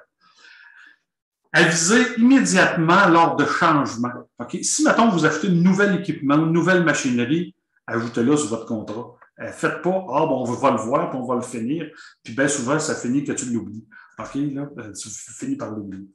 J'ai une chose que je n'ai pas dite aussi, c'est renégocier vos contrats dans les périodes les plus mortes. Ah, je vais le dire, oui. Je vais le dire, revisez vos contrats aux 3 ans, OK? Et assurez-vous que les taux d'inflation ont suivi. Vous le savez que depuis le COVID, les prix ont monté en fou. Ça fait qu'assurez-vous que vos contrats suivent. Il faut que vos contrats suivent. En conclusion, les assurances, là, c'est complexe, puis c'est obligatoire, bien souvent. Vous êtes les responsables, faites-vous aider, puis choisissez la période la plus calme de votre activité. Là. Si vous êtes en production laitière, bien souvent l'hiver, ça va être mieux. Essayez de choisir les périodes les plus calmes avec lesquelles vous allez avoir le meilleur temps pour prendre le temps d'ajuster vos contrats. Fait que voilà, c'est à peu près ce que je voulais vous dire. Je suis rentré dans mon combien de temps il est fait. Il est fait 1 heure, 1 heure. Je ne sais pas. Je ne sais pas comment vous trouvez ça. Ça, c'est pas mal fait. Fait que merci. Si vous avez des commentaires et des questions, ça va me faire super plaisir. Oui, j'aurais une question, monsieur. Allez-y. Il faudrait je vais faire ça vite. Peut-être avant. Oh, parfait, merci. C'était ça que tu voulais, hein? Oui, c'est ça. Oui, on prend la question. Allez-y. C'est go, allez-y. Si on est capable de répondre, ça va me faire plaisir. C'est good. OK, excellent. Je vais faire ça vite. La première, c'est concernant les... mettons, moi, j'ai une terre. Il y a des skidoo l'hiver qui passent dessus et qui abîment peut-être des arbres. Est-ce que ça rentre dans la clause des dommages à l'environnement, selon vous? Oui, non, je ne penserais pas. Mais écoute, ça, je suis embêté de te répondre. Sauf que je ne penserais pas. Moi, je pensais que l'environnement, c'était plus là, un déversement. Là, mais je comprends que ton point de vue, sauf que tu vas toujours les réclamer. Moi, là, je vais te poser une question. Mettons, les skidoo passent et ils brisent tes arbres. Oui. Et ils font ça à toutes les années? Oui. Vas-tu te mettre à réclamer à toutes les années? Non. Bon. Fait que là, tu viens d'avoir une question. Pourquoi tu ne le feras pas? Parce que tu vas te dire, bien souvent, tu vas te dire, hey, ça n'a pas de bon sens, je vais devenir un assuré qui a. Celui qu'on n'aime pas, là. Celui qu'on n'aime pas, puis tu vas te faire flasher. Fait que tu vas probablement, c'est triste à dire, mais tu vas peut-être accepter le risque ou tu sais, tu vas dire, ben, c'est vrai que ça n'a pas de bon sens, mais bon, tu sais, c'est ça qui va se passer. C'est à moi de mettre une clôture à la limite, là. Ben, c'est ce que je pense. Comprends-tu? Okay. Moi, là, je te répondrai de même. Excellent. Ma deuxième question rapidement, puis merci beaucoup pour la première. Vas-y. C'est que là, il nous assure sur l'accidentel, ce qui est subi subitement, puis ce qui est imprévisible. Bon, c'est peut-être touché, mais là, les incendies, on en a parlé. Est-ce qu'ils vont nous dire, mettons, ils vont-tu aller sur la pente du genre, c'était une grande période de sécheresse, c'était pas vraiment imprévisible, ce truc-là, ou bien le réchauffement climatique, c'est plus vraiment imprévisible pour les incendies d'une terre comme ça. Est-ce qu'ils sont là-dedans ou sont encore safe? Puis on... Ben, c'est pas ça, j'en ai pas entendu parler. OK? Pour te dire, là, j'ai pas entendu parler, sauf que c'est sûr que faut comprendre une chose, hein. Les assurances, là, les compagnies d'assurance, eux autres, bon, là, ils assurent, non, nous autres, aujourd'hui, on parlait du secteur agricole. OK? Ils assurent un portefeuille agricole. Mais ils vont assurer, il y en a d'autres compagnies qui vont assurer les maisons, tu sais, ils assurent. Mais ça, les autres, ils se réassurent par en arrière. Là, OK?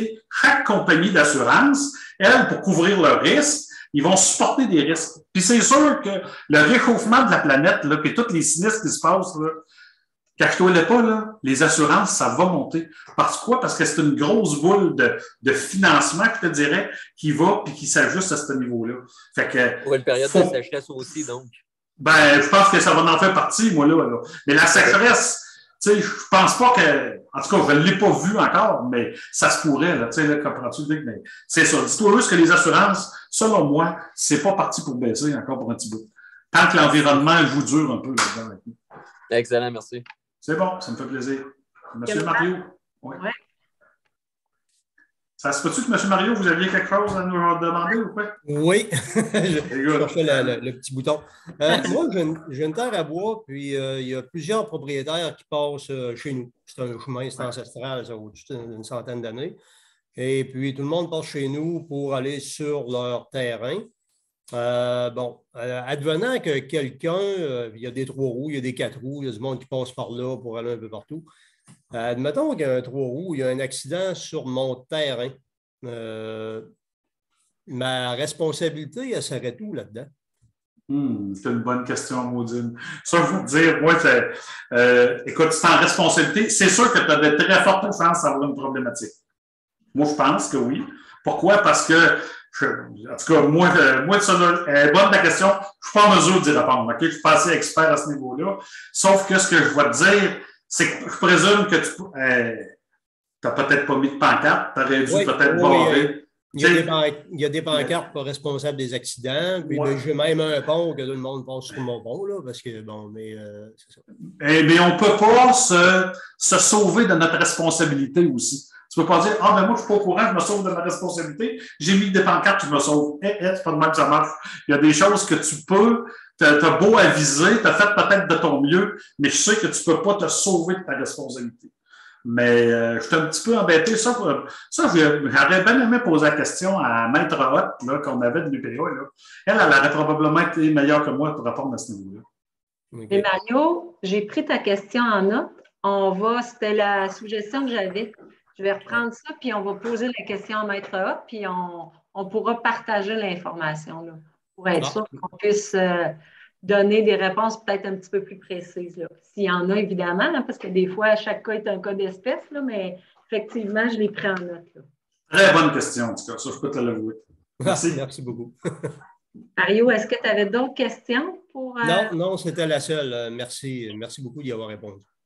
Dans le chat, je ne sais pas s'il y a d'autres questions. Y a-t-il d'autres personnes qui avaient des questions pour Marc à ce moment-ci? Sinon, si je ne vois pas d'autres mains levées. Ouais. Non? Il y a une question de M. Saint-Amand, je pense, là, qui est écrite. Je n'ai pas vu qui est apparu, là, que je ne sais pas trop dans la discussion, ça se peut-tu? Bien, c'est ça. Je vais juste reprendre les questions. Que pensez-vous de l'obligation éventuelle de surveillance des systèmes d'entrée électrique? OK? C'est ça qui a été mis. M. Saint-Amand a posé cette question-là. Je ne sais pas s'il y en a d'autres. Je pense que c'est excellent. Je veux le nommer, là, ça coûte à peu près 5 000 $. Préftec, c'est ça, là, Préftec, là, c'est le système-là. Que les gens font mettre, puis vous avez des rabais d'assurance avec ça. Là. Je pense qu'ils vous donnent, je ne me souviens plus trop le montant, là, mais vous avez des pourcentages de rabais d'assurance, puis ça coûte peut-être comme 5 000 $ à installer, là, me semble, là, si j'avais l'idée. Là. Puis, qu'est-ce que j'en pense? C'est super. Pour avoir vu, moi, j'ai eu l'expérience d'un producteur dans ma vie, dans mon ancienne vie de représentant là, que j'étais. Le producteur, il avait installé le système, ça l'a déclenché, puis il a pris même une photo directement. Ça commençait à brûler dans l'étable, il a pris la photo, puis il dit merci Préftec de nous l'avoir fait fonctionner. Puis je pense que c'est une chose, quand on calcule le délai de récupération de ça, là, en tout cas, pour le cas que je l'avais fait, là, c'est une affaire de 2 ans, ça se paye en 2 ans. Calculer les systèmes qui se payent en 2 ans en agriculture, là, moi, je pense que c'est excellent à ce niveau-là. C'est pas que je veux faire de la publicité, là, mais je sais qu'il y a des compagnies qui donnent des rabais à ce niveau-là. Fait que oui, allez-y avec ça. Il y avait une autre question dans le chat il y a un producteur qui disait que lui, depuis 2021, il avait subi des augmentations de plus que 119 %. Oui. Est-ce que, puis là, je fais du pouce sur ce commentaire-là, y a-t-il des façons de faire pour aider les producteurs à réduire les factures d'assurance? Y a-t-il des règles d'or là-dedans? Et si bon, ça là, mais y a-t-il d'autres éléments? Il faut faire attention. Hein, ça, là-dedans, moi, je pense. Et est-ce que la question vient de où? Elle vient, selon moi, les compagnies d'assurance, ils ont quoi comme but? Le but, c'est de faire des sous, faire de l'argent sur l'autre, faire de l'argent. Et là, en réalité, avec toutes les compagnies de réassurance, donc c'est normal qu'ils vont en avoir des augmentations. Puis ce qui est triste là-dedans, c'est que c'est tout le monde qui vont payer pour ces augmentations-là. Peut-être magasiner. Moi, je vous dirais peut-être, j'irais essayer de magasiner un peu, mais vous ne pouvez pas magasiner tant que ça parce que vous devez avoir un super de beau dossier. Sinon, ça, c'est. Puis, commencez pas à compter des menteries que vous l'avez faites. Puis, vous avez réclamé, exemple, puis vous dites que vous n'avez pas réclamé, ça ne marche pas comme ça. Là. Vous allez vous faire avoir là-dessus. Puis, parce qu'eux autres, il y a un genre de bureau d'assurance qui savent si vous avez réclamé ou non. Fait que ça, si vous commencez à compter des histoires, là, ça ne fonctionnera pas à ce niveau-là. Ça fait que moi, je magasinerais, puis j'essaierais de monter mes franchises. Puis, à la limite, assurez-vous des choses que vous voulez réellement assurer et pas assurer. Parce qu'il y a des fois qu'on ne voudrait pas. On laisse des choses assurées, on paye le gros prix, puis on ne savait pas nécessairement qu'on l'avait à ce niveau-là. Fait que je suis un petit peu embêté aussi là, pour essayer de résoudre, mais c'est clair et net que c'est une dépense qui va monter. OK. Regarde, j'ai une question que je vois là, qui était aussi dans la discussion. Je ne sais pas s'il y a juste moi qui ai ça. Là. Souvent, c'est ME qui a mis ça là. Je ne sais pas c'est qui, là, mais souvent, l'assureur nous dit que le prix de la franchise ne change rien au coût de l'assurance. OK? Comme pour nous dire de prendre plus de petites franchises alors que l'on doit faire le contraire. Et que j'adore cette question-là. Ça, là, savez-vous quoi, là? Mettez-les, dites, écoute bien, là, t'es pas prêt? Mettez-les en compétition avec quelqu'un qui est prêt à monter la franchise. Parce que bien souvent, quand on va monter la franchise, on va monter la franchise sur des gros montants d'assurance. Les fermes, là, okay, aujourd'hui, là, que ce soit dans n'importe où, hey, c'est pas long là, que ça monte, là, vous avez des grosses valeurs. Puis si tu vas chercher 5 ou 10 sur une très grosse valeur, OK, c'est pas long que ça va baisser de 2 000 à 3 000 $.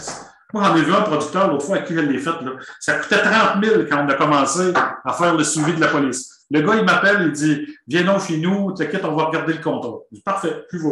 On regarde là, moi je mets ça, monte tes franchises, fais ça de même, puis vas-y. Ben, ça a coûté 5 000 $ de moins de franchise au complet par année. Ben, puis qu'est-ce qu'on a fait? On a à peu près, même on a mis plus d'assurance. On a mis plus d'assurance, on a monté franchise, puis il se couvre pour le gros risque. Il se couvre, mettons, il voulait s'assurer, bien sûr, qu'il va être capable de repartir. OK? Puis ça, on le voit trop souvent. Il y a des contrats qu'on voit que les gens sont assurés à 50 de la valeur avec des petites franchises à 1000 puis 1500 pièces. En tout cas, moi, je trouve ça incohérent. Fait que c'est à peu près, moi, je vous dirais, là, celle qui a dit ça, là, faites une, comment est-ce qu'on appelle, là? Faites une soumission, faites des affaires d'autres soumissions par une autre compagnie. Vous allez voir comment que ça peut faire. Il y a une autre question. C'est Laurent Moreau-Godin qui nous dit, selon votre expertise, votre top 3. J'imagine, Laurent, tu es là. Peut-être tu peux nous dire. Qu'est-ce que ça veut dire, top 3? Les assurances, le top 3. Je veux juste être sûr qu'on comprend bien. C'est quoi le top 3? Oui, excusez, non, j'ai pas été bien précis. Parce que moi, le côté perte d'exploitation qu'il faudrait avoir sur toute la police, je trouvais ça cool. Puis je me demandais, c'est lesquels qui, bon, je ne l'ai pas spécifié, c'est vrai, mais lesquels qui, selon votre expérience ou selon les connaissances du marché ou du truc, qui offraient en fait la perte d'exploitation un peu partout sur la police? Ah oui, écoute, là, les top 3, tu dis côté assurance, là, ben, ceux-là qu'on voit souvent, là, on voit souvent la pro mutuelle. Je n'ai pas d'avantage. Moi, là, je te donne les noms, là, mais je n'ai aucun avantage. Je vends rien. Tu comprends-tu l'idée, là? Oui, il n'y a pas de problème. On voit souvent de la pro mutuelle, on voit souvent de l'Estrie des Jolieux, puis l'autre que j'ai nommé, là, c'était pas avec ça, là. Intact. OK? Je pense qu'il faudrait évaluer le marché, là, mais ces trois-là, ils doivent couvrir beaucoup sur le marché. Puis je pense qu'Estrie, c'est une très bonne, là, puis je n'ai pas de problème. Ce qu'on me dit, que je n'ai pas encore eu à travailler, les co-payrators, OK? On l'air d'être aussi, c'est une compagnie ontarienne qui commence à arriver dans notre milieu, puis je n'ai pas vu, là, mais elle semble être intéressante. Fait que je ne peux pas te dire plus qu'un autre, puis je n'ai pas aucune cote derrière, moi, là, c'est juste que je te dis ce que j'en pense, c'est tout. Ouais. C'est cool, merci beaucoup. C'est bon. Même chose que M. Mario, le droit de passage pour les clips de motoneige, où pourrons-nous avoir la réponse? Bien sûr, on va partager l'information là-dessus pour être plus pointu. Sinon, je pense que ça fait le tour dans le chat là, des questions qui étaient posées. Je ne sais pas si vous avez d'autres questions. Je ne vois pas de main levée. Je n'ai pas d'autres questions actuellement. Moi, j'en ai une. Gilles, je vois peut-être que tu as une question. Oui, j'aurais une question, mais je voudrais plus dire que monsieur vient de dire que si on pouvait faire du marché. Moi, je suis agriculteur, mais je suis courtier d'assurance en même temps. OK, c'est good, oui. OK. Faut faire bien attention. Les préventionnistes, depuis 3 ans, quand vous changez d'assurance, ils sont vraiment tannés. Ouais. Faites bien attention avec ça parce que vous pouvez vous ramasser avec des factures. J'en ai plusieurs qui sont ramassés, qu'on a changés, qui se ramassent avec des factures énormes. Parce que quand le assureur fait longtemps qu'il est sur le dossier, il va y aller plus doucement qu'un nouveau qui arrive. Le nouveau qui arrive, il veut que ça s'aille sur la coche, puis attendez-vous que ça va faire mal. Et moi, oui. À moins que vous soyez A1. Allez-y, M. Gilles. Je me suis. Vous ai coupé, continuez. Vous avez raison. C'est pas grave. C'est juste que je veux dire que si vos bâtiments, tout ça, n'est pas sur la coche vraiment au jour, faites bien attention ces années-ci. Faites bien attention à ça. Vous avez raison, je pense, puis c'est clair et net qu'il y a tellement... Eux, ils sont là pour faire... Écoute, il faut bien comprendre, là, les compagnies sont là pour faire des sous. OK? Puis, on ne se le cache pas, ils sont là pour ça. Donc, ce qu'ils veulent, c'est épurer leur dossier, puis d'avoir des beaux dossiers de gens qui répondent peu, OK, pour réussir à fonctionner, parce qu'il y a tellement de pertes, puis de demandes, puis de plein de choses, que c'est normal que c'est ça qu'ils vont faire. Mais vous avez entièrement raison, je trouve que c'est un très bon point que vous avez amené là, M. Ray. Merci de votre commentaire. Faites attention beaucoup là-dessus. Puis quand vous parliez des 3 assureurs, je peux vous dire que Intact, Promutuel et Estrie, ils se tiennent vraiment dans les prix, puis dans tout, ça se ressemble beaucoup depuis 3 ans. Oui, c'est ça. C'est dur à... Je ne suis pas capable de dire quelle ou quelle autre compagnie est meilleure qu'une autre. Là. Ça, je ne suis pas en mesure de le savoir. Je pense que Oui, je pense que c'est 3 bonnes, comme vous dites. 3 bonnes compagnies. On travaille avec les 3, nous, puis c'est très bonne. C'est 3 bonnes compagnies, je peux vous le dire. Mais ils ont chacun leur force. Un gros merci, M. Gilles. Oui. On conclurait avec Hugo. Peut-être que je prendrai une dernière question, puis ensuite, on va conclure. Si ça vous convient, on avait dit à 2 heures qu'on allait avoir terminé. Let's go. Hugo, on prendrait ta question? Oui, bien, si on peut revenir rapidement sur la règle des 80-20, parce que je ne suis pas sûr que je comprends. Il y a la formule que vous avez mis au tableau à un moment donné avec une multiplication, avec une division sur... Voulez-vous qu'on la remette? Est-ce que tu me permettrais de revenir, madame? Comment est-ce que je pourrais faire pour On peut je vais te revenir puis je vais te le mettre directement à l'écran. OK? Écran partagé. Attends une minute, celui-là. OK? Puis on va faire à partir, je vais retrouver dans 80. Puis tu vas voir, c'est simple là-dessus. Là. Attends une minute, la règle proportionnelle, pire milieu. La règle proportionnelle, gros pas, à partir de la diapo actuelle. Bon, attends une minute, là, je vais la retrouver. Vous êtes toutes là, vous me voyez toutes, là. Il y en avait plusieurs diapos, là. Pas mal au début. Dans les débuts, je m'en reviens. Mon exemple est ici. OK, règle proportionnelle à partir de la diapositive actuelle. OK, fait que là, on y va là-dessus. Tu vois, là, c'est qu'en réalité, le montant, ma formule est sur elle ici, c'est que tu vas mettre le montant assuré, OK, le 400 000. En réalité, c'est le montant que tu as mis sur ton contrat de la police, multiplié par ta perte. La perte, ça, c'est la perte qui a été calculée puis acceptée par l'ajusteur. Tu sais, l'ajusteur est arrivé, il a dit, bon, mais on s'entend là-dessus, divisé par ce que tu aurais dû avoir côté assurance. Tu aurais dû avoir, parce que c'était 600 000. Tu sais, on s'était entendu qu'il faut tout que tu aies vendu le bien au bon prix, puis là, tout le monde était d'accord que c'était 600 000. Ça, on l'était. À 80 de ça, donc c'est 400 000 qui est ce montant écrit sur l'assurance, multiplié par ta perte, divisé par ce que tu aurais dû avoir d'assurance. Le dû avoir, c'est 80 de ton 100 en réalité, que si tu perdais tout au complet.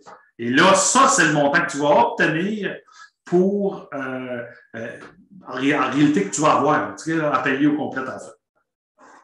Eh bien, excuse, ils ne vont pas te payer. Ils vont te payer 250 000 sur une perte de 300 000. Fait que toi, tu es co-assureur de 50. Donc, OK, si tu avais eu une perte de 600 000, OK, tu aurais eu 600 000 multiplié par 400, divisé par 600, il t'aurait payé quoi? 400 000. Tu comprends-tu? Ben, non, non, attends une minute. Il ne paye jamais plus. Attends une minute, je me trompe. 400 000 multiplié par une perte totale de 600 000, divisé par 480, OK? Tu aurais dû avoir en bas, en réalité, tu aurais dû avoir, mettons, 480, mais ils ne paieront jamais plus que ce qui est écrit sur le contrat d'assurance. Perte totale, tu aurais eu 400 000, parce que c'était ça que tu avais décrit. On ne paiera pas plus. Ah, on va payer plus que décrit sur le contrat d'assurance si tu as la clause perte d'exploitation. Comme on jasait tantôt, tu as la clause de 10 ou 15 de perte d'exploitation. Ben là, tu aurais eu 600 000 plus 10 tu aurais pu avoir, ben non, tu étais assuré à 400 000, tu as eu une perte de 600 000, il t'aurait donné 440 000. OK? Parce que c'est comme deux choses. Le 400 000, c'est ce que tu assures de ta bâtisse. Puis la perte d'exploitation, c'est une autre catégorie qui lui dit je t'en donne de plus que sur ton 400. C'est ça, grosso modo, que ça fait. Fait que c'est là que tu avais eu 440 parce que tu avais perte d'exploitation. Oui. Le 80 de la valeur à neuf, là, c'est une loi non écrite du marché, ça. Il ne donne jamais 100 de la valeur à neuf. Ah non, si tu avais été assuré à 600 000, il l'aurait payé. Ça, c'est une règle si tu es assuré à 100 c'est toi qui décides ça. Là. Eux autres, c'est qu'ils acceptent de dire, pour une globalité ou un portefeuille d'assurance, OK? Eux autres, ils avaient assuré la bâtisse à 600 000. OK? Ben, non, la bâtisse était assurée à 400. Si tu avais décidé de l'assurer à 600, tu aurais eu le montant complet. Parce que, en réalité, tu aurais été assuré plus que le minimum de 80. Donc, tu aurais eu ton montant au complet, tu aurais eu 300 000 pièces. Puis, il aurait tout payé. Fait qu'en réalité, pour ne pas être co-assureur, ça, c'est une règle, on l'appelle la règle proportionnelle du 80, là. Elle s'applique partout, autant à valeur dépréciée ou ces choses-là, comprends-tu, qui vont le faire. Pas qu'on le met. À moins que tu aies mis, par exemple, une valeur dépréciée. Mettons, tu mets une bâtisse qui en vaut 200 000. OK?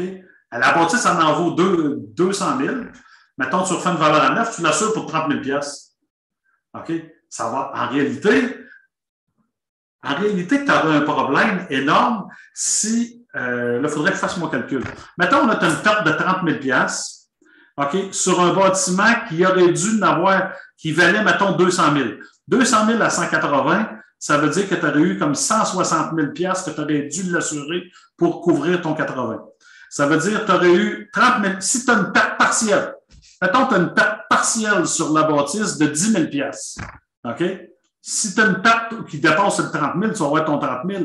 Mais si tu as une perte partielle de 10 000 sur la bâtisse, ils vont dire, OK, quel est le montant d'assurance? Qu'est-ce que tu vas avoir eu? Mettons, tu as 10 000. OK? Tu as 10 000 que tu réclames. Ça veut dire que... Je veux...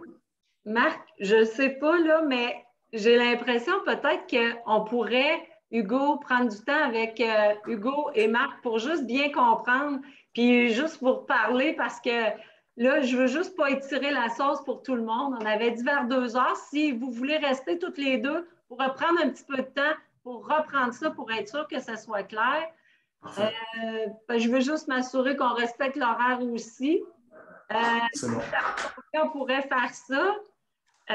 Puis, je vais en profiter pour remercier Marc. Peut-être enlever le partage d'écran, s'il te plaît, Marc. C'est vrai, pas de minute, là. Oui, arrêtez le partage d'écran. Parfait. Oui, OK, c'est good. M'excusez. Puis, c'est ça, je vous inviterais peut-être à rester parce que les autres, on peut peut-être conclure. Donc, merci beaucoup, Marc. Puis, si vous avez le goût de prendre peut-être 2-3 petites minutes, en bas de votre écran, il y a un petit, ça s'appelle Pause. Ça nous permet d'avoir l'évaluation là, de la présentation. Vous savez, c'est important, c'est 4-5 questions, ça prendra 1 minute, juste avoir votre feedback sur la présentation. Puis, je voulais vous dire aussi que c'est un dossier, je vous l'ai dit d'entrée de jeu, là, que c'est un dossier que l'UPA travaillait parce qu'effectivement, les primes augmentent. Il y a certains producteurs qui nous appellent, qui nous disent « Hey, on n'est plus capable de s'assurer ».